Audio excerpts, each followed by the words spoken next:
What made you start the Standpoint? Anger. Anger. I was just angry about the way women were being treated. And women were being talked about just because they are in the media, just because they have a voice.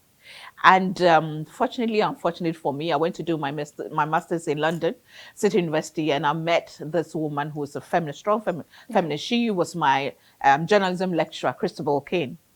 And after she wanted me to stay on to be a TA to her, and I said, no, I had to come back to Ghana. I said, Gifty, okay, you're going to promise me one thing, that when you go back to Ghana, you're going to do something to help and change the narrative of the Ghanaian woman, of the African woman.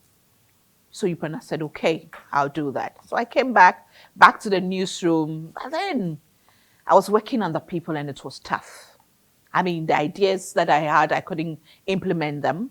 You know, you are always being told why you can't do women's stories. And, you know, there's this perception about women's NGOs and activists, you know, sitting in big cars and, you know, taking all the money they are not doing, you know. So I just decided one day that, listen, I'm going to have a show. And I'm going to have all women talk about the so-called, you know, tough story, the politics, the engineering, the finance, that aspect. That was the idea. So the first 2 episodes of The Standpoint, we talked about women and politics. And then that time, it was, that was 2008. And Nana Dankwa Akufo-Addo, now president, was going to run for president, and people were recommending Haji Halima Mahama, now minister for, I think, local government. And people were saying that she wasn't married. And so, I mean, she can't be. And so I had her on 2 episodes, you know, to talk about the capabilities of women, you know, the irony of it, the hypocrisy of the Ghanaian, you know. My new phrase, thanks to a very good friend of mine, like a big brother, who says Ghanaians are peace-loving hypocrites. We'll sit here, we'll hail Oprah Winfrey and adore her. But then we'll see somebody on TV and it's not married. It doesn't matter what she is doing. We'll use her marital status against her, or she's divorced, or she hasn't got kids. I mean, it just doesn't make sense. So when I started, I realized that the reason women are not raising their voices, women are not making their voices heard, is because of these things that they are being held ransom to. The name calling. It's not everybody who has the strength.